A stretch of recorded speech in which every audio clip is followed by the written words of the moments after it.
creador, ¿ok? Pero lo interesante con eso es de que cuando hablamos acerca de lo que es un elefante, o si decimos un violín, o un carro, o un perro, tenemos la idea de una figura más específica. De Dios hablamos de características, pero no hablamos de algo específico tangible. ¿Por qué? Porque nadie lo ha visto.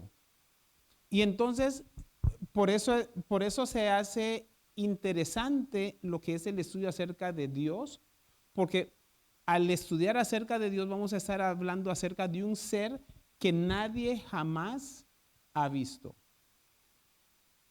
Ahora, después nos podemos preguntar, um, ¿por qué es que creemos en Dios?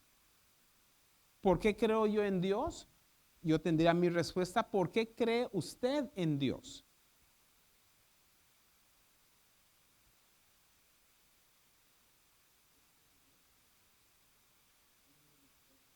¿O ha tenido un encuentro con Él? ¿Ha tenido una experiencia con Él? ¿Ok? ¿Alguien más? ¿Por qué creemos en Dios? Porque envió a su Hijo, murió por nuestros pecados, y eso es algo que eventualmente aprendimos. Por ejemplo, yo creo en los perros porque los he visto y los he tocado. Hay un cierto de tipo de perros a los cuales le tengo miedo porque hay la experiencia de que, pues eso se le tiran encima a la gente y los muerde. Am, Creo en las montañas, en lo que es la lluvia porque lo he visto anteriormente. En realidad, todos nosotros creemos en Dios por la cultura en la que nacimos y porque nos enseñaron. Por ejemplo, si cualquiera de nosotros hubiéramos nacido en la China, por ejemplo, hubiéramos sido budistas. No creeríamos en este Dios, sino que creeríamos en Buda. Si hubiéramos nacido, por ejemplo, en Arabia Saudita, en Irak o por allá, seríamos musulmanes y entonces creeríamos sí en un Dios, pero no en este Dios, sino que en Alá y Mohamed. ¿Por qué? Porque nacimos en cierta cultura y nos enseñan esas cosas. Ahora, pero llega un punto en donde cada uno de nosotros como diferentes personas entonces comenzamos a tomar la decisión y analizamos, ok, lo que me enseñaron, ¿es cierto o no? ¿Qué es lo que me va a hacer a mí continuar en esta creencia que tengo o basado en lo que me toca escuchar o si me toca viajar o cositas así, explorar otras ideologías y entonces lo ponemos en la balanza, muy parecido a lo que le tocó a Eva. Eva, mientras Dios le había dicho a ellos, no coman de ese fruto, no había ningún problema. Pero ahora qué cosa, llegó el tentador y comenzaron a rascarse la cabeza.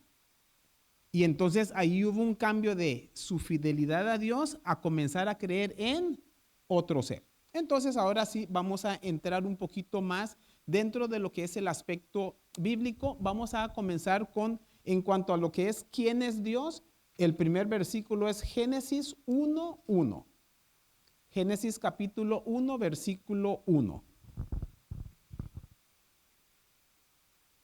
Dice, en el principio creó Dios, ¿qué cosa? Los cielos y la tierra. No sé si notan algo muy interesante con esto.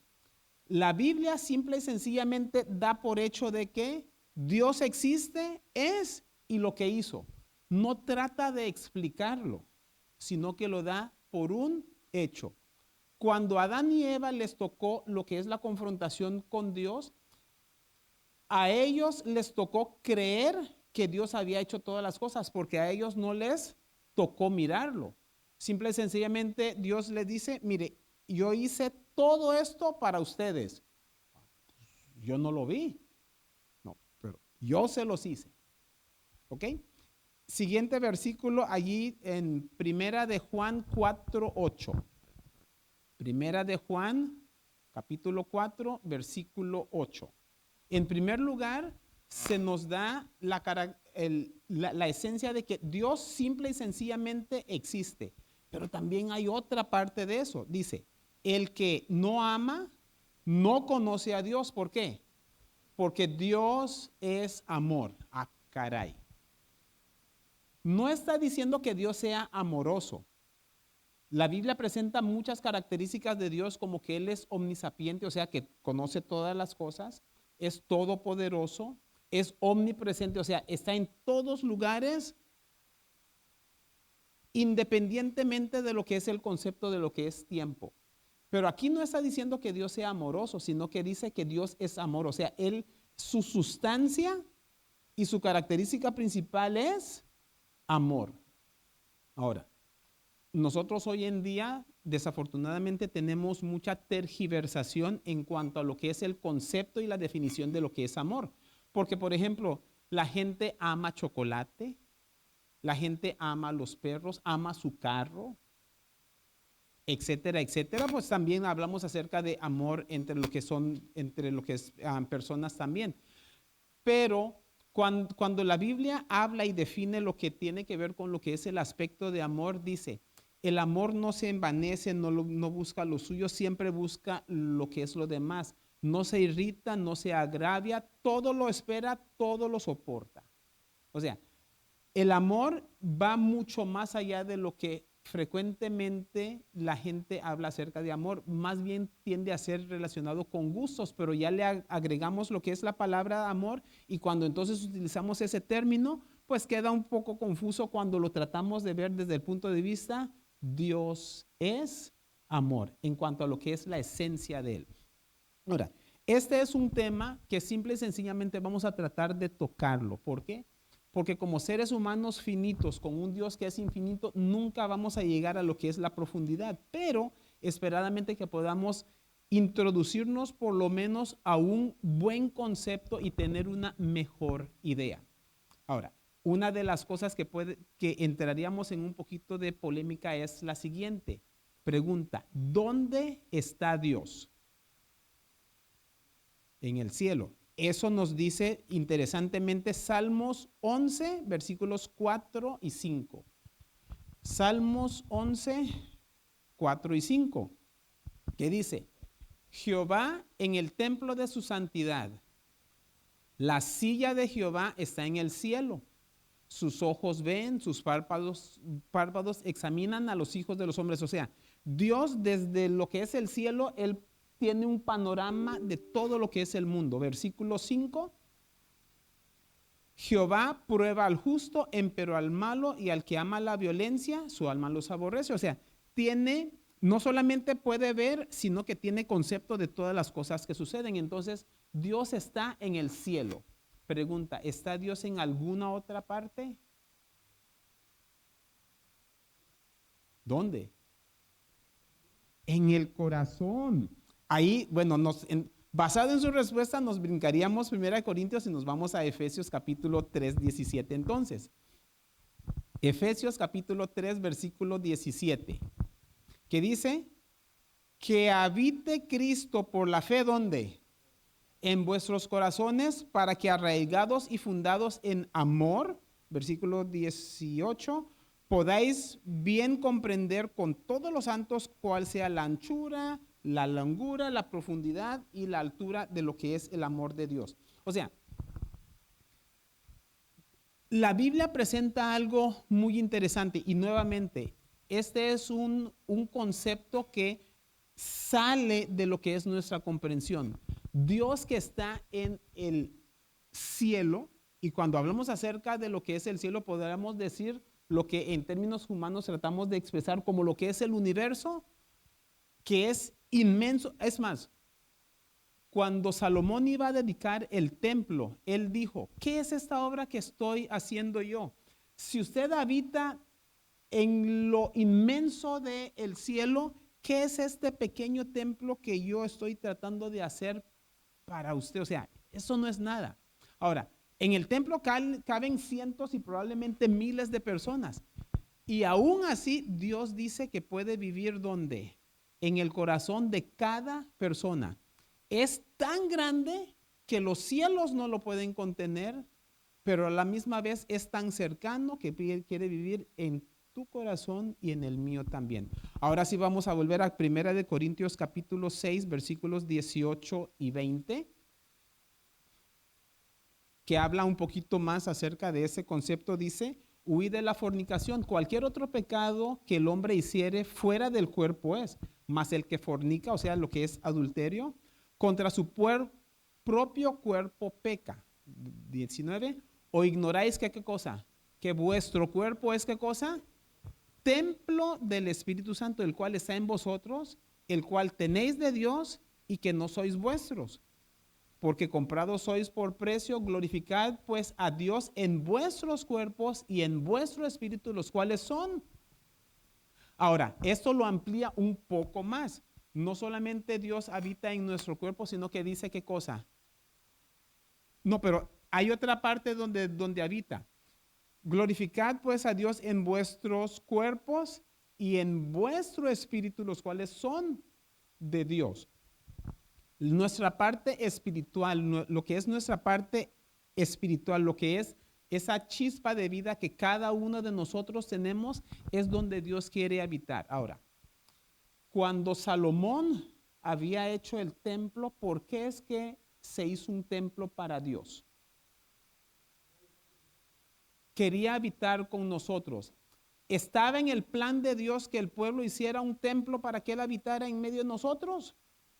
No. Él donde quería habitar era en el corazón. Pero recuerden cuando Él llega, bueno, no, cuando el pueblo de Israel sale de Egipto y llegan al pie del monte Sinaí, Dios habla con ellos y les da sus leyes. ¿Dónde quería Dios que su ley estuviera? En el corazón. Pero el pueblo, después de escuchar y ver la majestuosidad de Dios, dice, no, ¿sabe qué? Moisés, usted vaya, hable con él. Y cuando él le habla a usted, usted viene y nos dice a nosotros. Entonces, del plan A de Dios, ahora se va para el plan B. Porque él quería habitar en el corazón, pero no lo hicieron. Tanto así que al darle las leyes, una de las leyes era, no tendrás dioses ajenos delante de mí. Moisés estuvo ahí 40 días y 40 noches y en el interino de eso lo que hacen es construir un becerro de oro. Entonces Dios dice, no, pues yo no puedo estar de esa manera con ustedes. Entonces, para por lo menos acercarse un poco, ya que no tuvo cabida en el corazón, lo que hace es, bueno, en medio de ustedes voy a poner un santuario para que ustedes se den cuenta de la manera como deben de acercarse a mí. Ahora, entonces vimos quién es Dios, no es algo que podamos explicar. La Biblia simple y sencillamente nos dice, Dios es. Su característica es amor. Él es tan grande que ni los cielos lo pueden contener, pero a la misma vez es tan cercano que quiere estar con nosotros. La siguiente pregunta es, ¿cómo es Dios? Vamos para eso a ir a Salmos 34, versículo 8. Salmos 34, versículo 8. Y dice, gustad y ved, ¿qué cosa? Qué bueno es Jehová, dichoso el hombre que confiare en él. Y una de las razones por las cuales la Biblia presenta este concepto muy importantemente también es porque muchas veces tenemos un concepto equivocado de quién es Dios. Los escribas y los fariseos eran los maestros de la ley. Muy probablemente muchos de ellos se conocían de memoria y de mucha aplicación lo que eran conceptos bíblicos, pero a pesar de tener a su disposición la Biblia, cuando llegó Dios mismo, ¿qué sucedió? No lo reconocieron. Y en su concepto era un Dios reacio, duro, castigador. Aquí el salmista nos dice que Dios, ¿cómo es Él? Dios es bueno. Y miremoslo de esta manera. Lo interesante con lo que es el aspecto bíblico es que todos los nombres en la Biblia usualmente tienen un significado, tienen una razón de ser. Y el nombre explica mucho de eso. Cuando Dios hizo a Adán y Eva, ¿dónde fue que los colocó? En el Edén, muy bien. ¿Sabe usted qué quiere decir Edén? Dígalo duro. Placer. O sea, Dios se complace en nuestro placer. ¿Cómo podemos probar eso? Cuando era tiempo de comer, ¿qué les dijo? De todos los árboles que hay en el huerto puede comer excepto uno. ¿Cuántos árboles frutales cree que haya habido en el Edén? 10, 12, 100, 1000, 2000, 5000. Nosotros conocemos un montón de frutas ahora y eso que estamos en un lugar. Si fuéramos a otros lugares, nos encontraríamos con muchos otros. Ahora, Dios como el creador, Él simple y sencillamente podría decir, podría habernos tocado como los perros.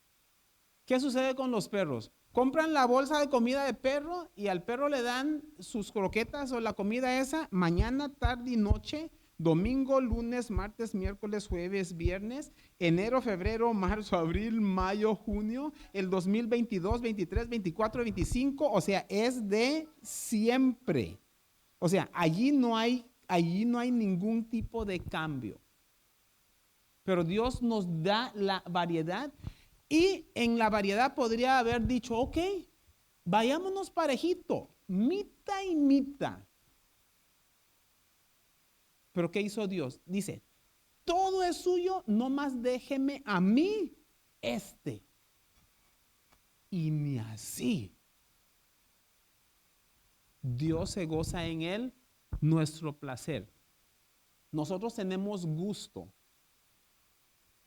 ¿Por qué nos puso Dios gusto? ¿Por qué no nomás la boca para que traguemos, nos llenemos y ya? No quiere que tengamos placer en eso. Para los más jóvenes medio tapados los oídos, hay una cosa que se llama sexualidad, que es una de las cosas que interesantemente la Biblia presenta no solamente como relación entre marido y mujer, sino que el tipo de relación que Dios quiere tener con cada uno de nosotros, intimidad, que podamos ser uno con Dios. Y lo interesante es de que la única manera en cómo vamos a encontrar realmente placer nosotros en la vida es por medio de esa relación que podamos llegar a tener con Dios. Otra, preguntando, ¿cómo es Dios? Es un Dios que quiere, ¿qué cosa? Nuestro bien, quiere lo bien para nosotros. Pero de una manera más tangible podemos tener una idea de Él por medio de lo que nos dice San Juan 14 del 8 y 9. San Juan 14 versículos 8 y 9. San Juan 14 dice el 8, dícele Felipe, Señor, muéstranos al Padre y nos basta. ¿Qué es lo que quería Felipe? Ver al Padre, ok. ¿Quién puede ver al Padre? Pero entre nosotros, nadie. Pero hay una alternativa. ¿Y cuál es esa alternativa? Versículo 9. Jesús le dice, tanto tiempo hace que estoy con vosotros y no me has conocido, Felipe. El que me ha visto, ¿qué cosa? Ha visto al Padre. ¿Cómo pues dices tú, muéstranos al Padre? De la manera como es Jesús, exactamente es Dios. ¿Por qué? Porque Dios, el Padre, el Hijo y el Espíritu Santo, los tres son uno. Vamos a tocar ese aspecto un poquito, llegando un poquito más a lo que es el final. Pero entre lo que es ellos, Jesús es el que se acerca a la humanidad para que entonces podamos tener el mejor concepto de la divinidad. Ahora, necesito aclarar esto. Entre los seres humanos hay un par de personas que sí habían visto a Dios y esos eran Adán y Eva, pero antes de lo que era el pecado, porque una vez que entró el pecado hubo la separación. Okay. Ahora sí, vamos a la siguiente, al siguiente aspecto. Jesús dice que por medio de él es el conocimiento de lo que es el Padre. El que me ha visto a mí, ha visto al Padre. Entonces, Jesús ya no está ahorita en la tierra. La pregunta es, ¿quiénes creen ustedes que son los peores representantes de Dios en la tierra? Su pueblo. Ah, caray. Suena feo, pero a veces la verdad duele. Mateo capítulo 7, versículos 6 al 9. Mateo 7, 6 al 9.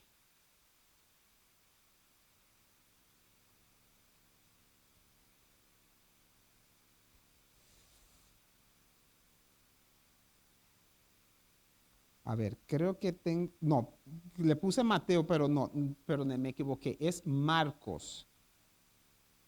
Marcos 7.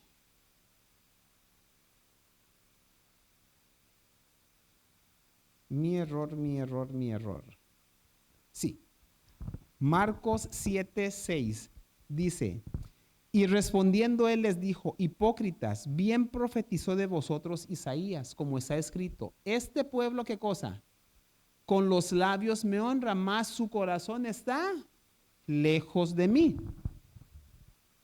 Y en vano me honran, dice, enseñando como doctrinas mandamientos de hombres. 8. Porque dejando el mandamiento de Dios, tenéis la tradición de los hombres, las lavaduras de los jarros y de los vasos de beber y hacéis otras muchas cosas semejantes. Les decía también, bien invalidáis el mandamiento de Dios para guardar vuestra tradición. O sea, tenemos lo que es el mandamiento de Dios, lo que Dios pide de nosotros. Y el que dice, profeso el nombre de Dios, entonces dice, bueno, Dios dice esto, pero nosotros lo vamos a hacer mejor. Lo hacemos a un lado y ponemos, ¿qué cosa? Nuestras propias tradiciones, costumbres, maneras de ver las cosas cuando Dios tiene un escrito está. Ese es uno. O sea, no sé cuántos conozcan la historia de David, que él tuvo un pecado con Betsabé. Betsabé era la esposa de uno de los generales de David y que cuando se habían ido a la guerra, ella cuando se estaba bañando, él se dio cuenta, la vio, le gustó, mandó a llamarla, tuvo relaciones con ella, queda embarazada, manda a traer al marido, esperando que al haber venido de la guerra, por haber estado mucho tiempo lejos, va, se acuesta con ella. Pero lo que hace es que se queda durmiendo a la puerta del rey porque dice, mis compañeros están en la guerra, ¿cómo voy a yo hacer? O sea, eso no cabe en mi conciencia. Cuando no la logra hacer, David lo que hace es mandarle una carta con él mismo para que en la guerra lo dejen al frente para que se muera. Ya muerto él, queda libre para que se pueda casar con la esposa y colorín colorado, el cuento se acabó. No. Dios reclama a David y le dice, con eso que usted ha hecho que mi nombre sea difamado entre todas las naciones. ¿Por qué? Porque David debería de ser, como rey del pueblo de Israel, el representante de Dios ante el mundo. Y si el pueblo de Dios hace eso, ¿qué testimonio tienen para el resto? Ahora, eso sucedió en el pasado, pero es la misma llamada de atención que Dios nos hace a nosotros hoy. Nosotros hoy somos el testimonio de Dios para con el mundo. La cosa es cómo es que lo estamos nosotros representando. Ahora, ¿cómo es que Dios se presenta a nosotros? Cuando Él dice, ¿se han escuchado el término yo soy? ¿Sí? ¿Qué quiere decir yo soy?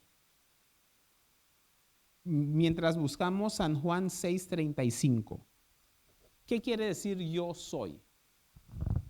Yo soy quiere decir el que existe, el que siempre ha sido, el que es y el que siempre será. El autoexistente, por ejemplo, nosotros venimos de nuestros padres de nuestros abuelos de nuestros tatarabuelos y todo eso llega hasta lo que es Adán y Eva y eventualmente Adán y Eva fueron creados por Dios. Pero ¿de dónde vino Dios? No, Él siempre ha sido. Y por eso, por ejemplo, en San Juan 6:35, Jesús puede decir, Jesús dijo, yo soy ¿qué cosa? El pan de vida. El que a mí viene nunca tendrá hambre y el que en mí cree no tendrá sed jamás. Se da la ilustración del pan. Cuando hablamos acerca de pan es lo que llamaríamos, por ejemplo, comida. Y la comida es lo que el ser vivo necesita para mantener la vida. Nosotros en el aspecto espiritual necesitamos a Dios para mantener la vida. Es más, en el siguiente versículo, San Juan 14:6, presenta eso como uno de los conceptos también. San Juan 14:6 dice, yo soy ¿qué cosa? El camino. Hay muchos caminos, pero hay un camino. Él es la verdad. Hay muchas opiniones, hay muchos conceptos, pero siempre va a haber uno que es la verdad. Pero también dice, yo soy la vida. Ahora, si Jesús, si Dios es la vida, ¿qué va a pasar con nosotros si nos apartamos o nos alejamos de Él? La muerte. Y Dios, por medio de Jesús, se presenta por esos diferentes yo soy. Ahora, hay muchos otros. Yo soy la vid, yo soy el agua de vida, yo soy la puerta, yo soy la oveja. Y todos esos, o más bien todos estos tienen una idea o un concepto de lo que Dios es para nosotros por medio de Jesús. Ok. ¿Han escuchado ustedes alguna vez acerca de la Trinidad? La Trinidad. ¿Cuál es la idea o el concepto que han escuchado o tenido ustedes relacionados con lo que es la Trinidad?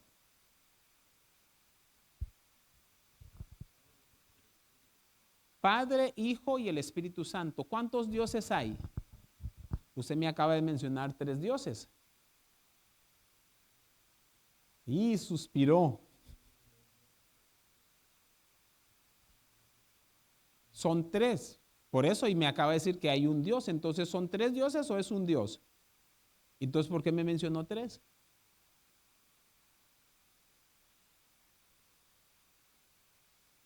Ok. Y esa es la parte donde vamos a continuar ahorita. El concepto de la Trinidad, y muchas personas tienden a discutir, no, que en la Biblia no aparece la palabra Trinidad. No más lo mencioné por lo que es el concepto. Lo que podríamos hablar es acerca de las personas de la deidad. Para entender eso, entonces volvemos a Génesis capítulo 1. En Génesis capítulo 1, versículo 1, vemos, en el principio creó ¿qué cosa? Dios, los cielos y la tierra. En nuestra versión, o sea, en nuestro idioma, Dios aparece como si fuera, o sea, aparece la palabra y nos puede dar la idea de que es una persona. Pero en el origen, o sea, la palabra, o de donde viene esa palabra que es griego, es la palabra Elohim, que es un plural. Y la razón por la cual me meto en esto, aunque podríamos haber evitado eso, pero es básicamente para ampliar el concepto. Aún en español, una palabra puede tener varios significados. El que más frecuentemente tiendo a utilizar yo es la palabra bote. ¿Sí saben ustedes qué quiere decir bote? Un barco, ¿algo más? La cárcel. Un bote para tomar agua, porque ya me lo amplió más, porque tengo otro más. Una vez a la semana pasa un camión bien grande, el bote de la basura.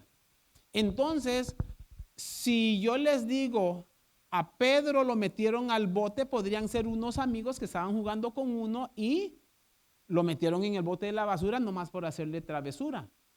Pero podría ser que no le gustaba mucho la pesca y sus amigos lo agarraron y lo subieron al bote y se lo llevaron a pescar. Pero podría ser que este Pedro era un travieso y la policía fue el que lo metió al bote y eso no fue de juego. Entonces vemos como una palabra puede tener una amplitud y depende de lo que es el contexto. Ok. En Génesis 1:1 dice, en el principio creó Dios los cielos y la tierra. Y más abajo, ahora en el versículo 26, vemos una ampliación de eso y en donde encontramos lo que son las personas de la divinidad. Porque, ¿qué dice el 1:26? No, Génesis 1:26, perdón. Génesis capítulo 1, versículo 26. Dice, y dijo Dios, o sea, de lo mismo de la creación, dice, ahora hagamos al hombre a nuestra imagen. Paramos ahí. Cuando alguien dice hagamos, está hablando acerca de una o de varias personas. De varias personas. Y cuando hablamos acerca de varias personas, hay algunos grupos cristianos que consideran que eran los ángeles a los que les estaba hablando. Pero nosotros, Jesús mismo dijo, nosotros no tenemos la naturaleza de los ángeles. Los ángeles no se dan en casamiento ni se reproducen. Nosotros sí. Entonces nosotros no estamos hechos a la imagen de los ángeles. Pero sí estamos hechos a la imagen de Dios. Y habrían entonces algunos versículos que nos ayudan para aclarar mejor ese concepto. Yendo en la secuencia, pasemos primero por Job, capítulo 33, versículo 4. Job 33, 4, que dice, el Espíritu de Dios me hizo y la inspiración del Omnipotente me dio vida.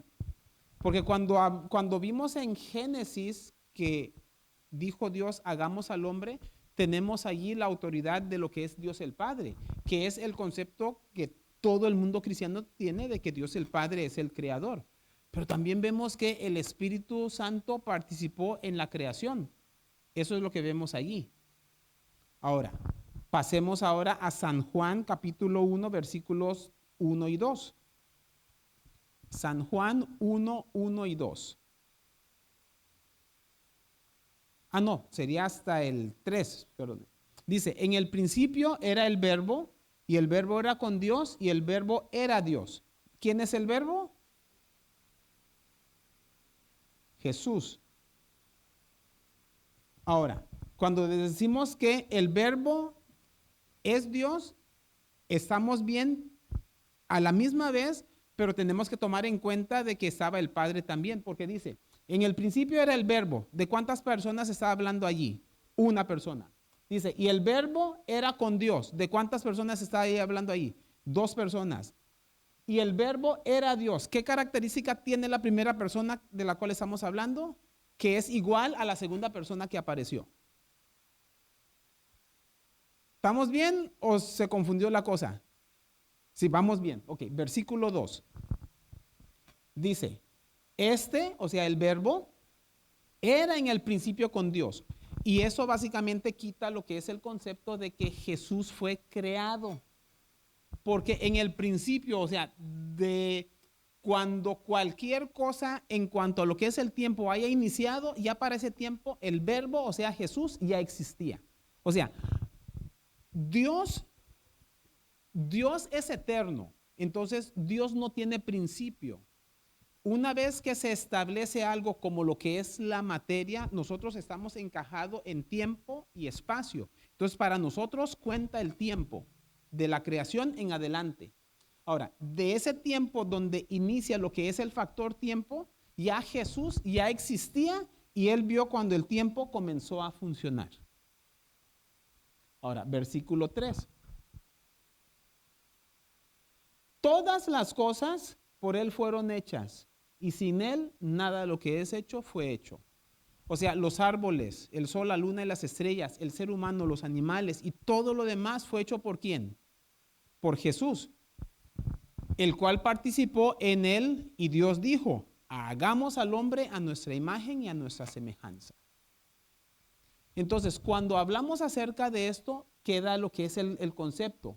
Y como estaba comentando anteriormente, ¿es un Dios o son tres dioses? Porque hablamos acerca del Padre, el Hijo y el Espíritu Santo. ¿Pueden tres personas ser uno? Sí.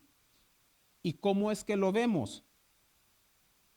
Volvamos, el matrimonio es el primero al cual iríamos y eso está en Génesis capítulo 2, versículo 24. Génesis 2, 24. Génesis 2:24 que dice, por tanto dejará el hombre a su padre y a su madre y se allegará a su mujer y serán ¿qué cosa? No que él era hombre y ella era mujer. No, siguen siendo sus individuos, pero por medio de esta unión llegan a ser uno.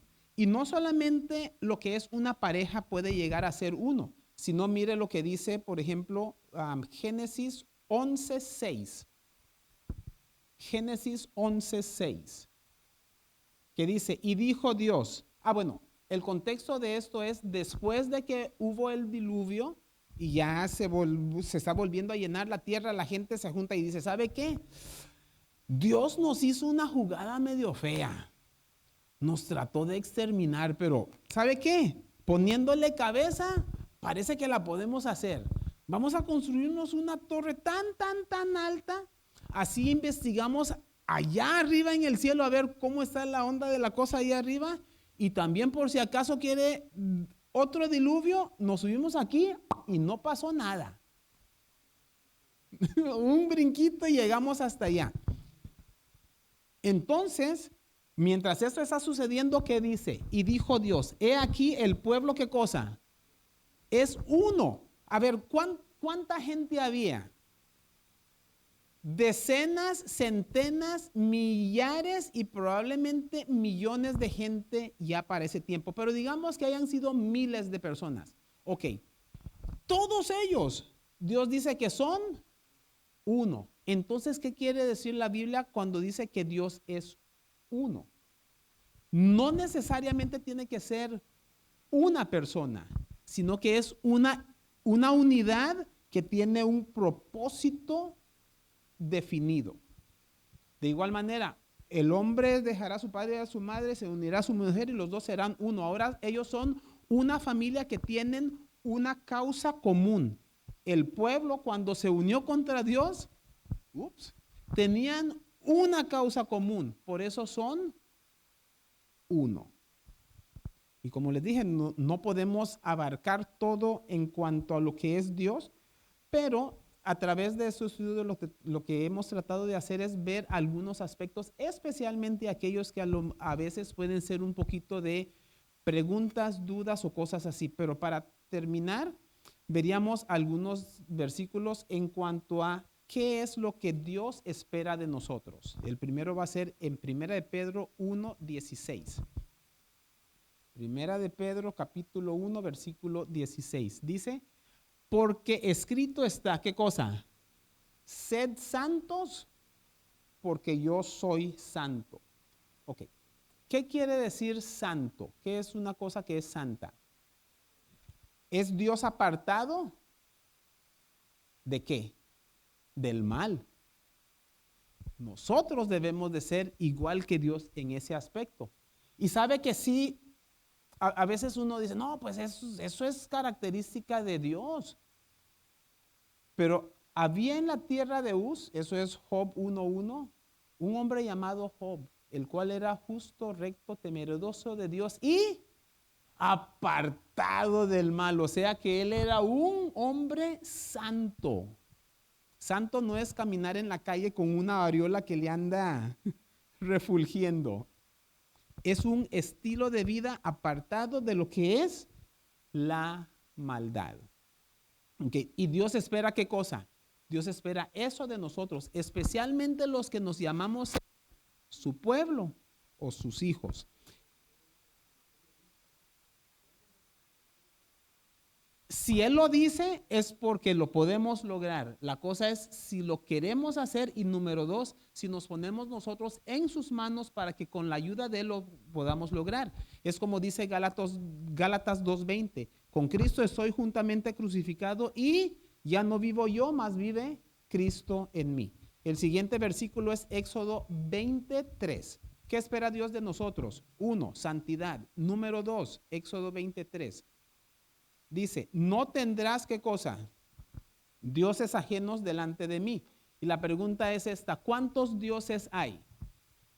No hay un Dios. Hay un montón de dioses. Hay un Dios verdadero, pero hay muchos. Por ejemplo, recuerda, y eso lo acabamos de terminar de estudiar en la escuela sabática. Recuerda que cada una de las plagas que Dios mandaba era para tumbar a alguno o algunos de los dioses de Egipto. Y eso nomás estamos hablando acerca de una nación. No estaba atacando a los de los filisteos, a los babilonios, a los asirios y a las otras naciones. Dioses hay muchos, pero verdadero Dios hay solamente uno. Y Dios espera que no tengamos ningún otro Dios. Ahora, ¿es Dios un Dios egoísta que quiere hacerse el creído entre todos los dioses? ¿Por qué nos pide que no tengamos otro Dios? ¿Por qué no podemos tener la libertad? No, sí hay otros. Verdadero. Bueno, uno, porque es lo que es la verdad. Pero hay otra razón grande. Hay una ley que se llama la ley de la contemplación. La ley de la contemplación dice que cualquiera de nosotros nos convertimos en aquello que observamos. Ejemplo, ustedes, de las mujeres, relacionado con sus amigas, de los varones, relacionado con sus amigos. Algún amigo o amiga que tengan ustedes, que tenga algún hijo o alguna hija. O sea, para las mujeres, las hijas, para los hombres, las hijas. Fíjense y se van a dar cuenta de que los hijos tienden a tener los manerismos, el caminado y cosas así de ¿quién? Del papá. Y las niñas van a tener los manerismos, los hablados de quién? De la. ¿Por qué? Es que es transmitido genéticamente. No, la ley de la contemplación. La música y cosas así, yo me iba a ir por otra parte.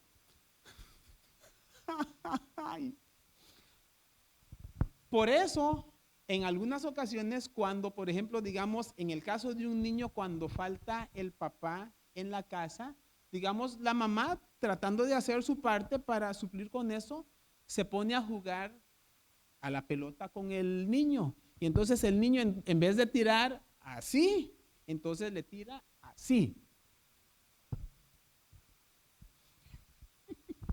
Bueno, hay algunos que lo agarraron, otros no tanto.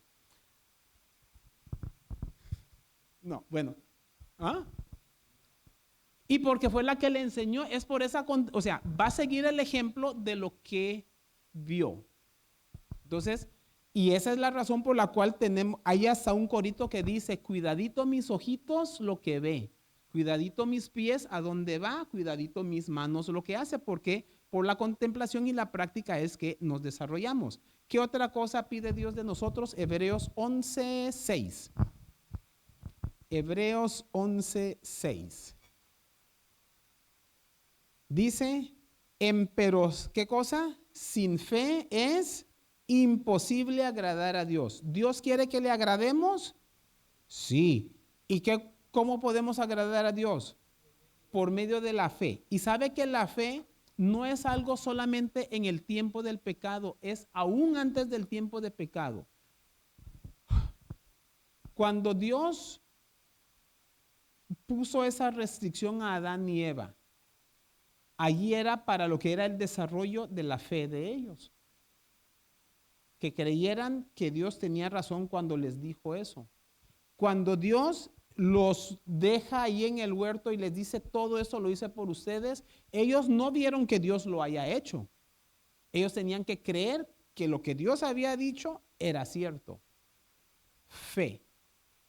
La razón por la cual Adán y Eva perdieron su presencia en el huerto del Edén era por falta de fe, no creyeron en Dios. Nosotros junto con ellos para regresar al huerto del Edén, adivine qué necesitamos. Fe, o sea, fe es siempre la base por la cual Dios trabaja. Y el último versículo, Proverbios 23:26. Trato de mirar sin lentes y no se puede. Proverbios 23:26 dice, dame, hijo mío, ¿qué cosa? Tu corazón y miren tus ojos por mis caminos. Dios es tan grande y tan inmenso que los cielos de los cielos no lo pueden contener, pero es tan personal que quiere vivir en tu corazón y en mi corazón. Podríamos decir muchísimas cosas más de Dios, pero por lo que es el tiempo, esto consideramos que esperadamente pueda ser de beneficio para nosotros en nuestro crecimiento. ¿Alguna pregunta, duda o aclaración que se pudiera necesitar? Dios, dame, hijo mío, tu corazón. Y esperadamente que al final de esto, que podamos tener cada uno de nosotros la decisión de decir, como dice el mundo, el himno, dejo el mundo y sigo a Cristo, pues esa es la manera de entregarles nuestro corazón. Si no hay preguntas o algún otro comentario, entonces lo que haríamos sería, les invito para que colocados en pie podamos concluir con una palabra de oración. Vamos a orar. Amantísimo Padre que estás en el cielo, santificado sea su sagrado nombre. Le agradecemos, Señor, por las bondades que ha tenido para con nosotros, su cuidado a través de este día. Y de una manera muy especial le agradecemos por esta oportunidad y este espacio que tuvimos de poder no solamente reunirnos, sino de igual manera de abrir y estudiar su palabra. Le pedimos, Señor, que a través de esta podamos crecer en el conocimiento de usted, de su palabra, y que podamos aplicarlo a nuestras vidas también. Al salir de este lugar y dirigirnos a nuestros hogares, le pedimos que su dirección y su bendición siempre nos acompañe. Lo pedimos en Cristo Jesús. Amén. Que Dios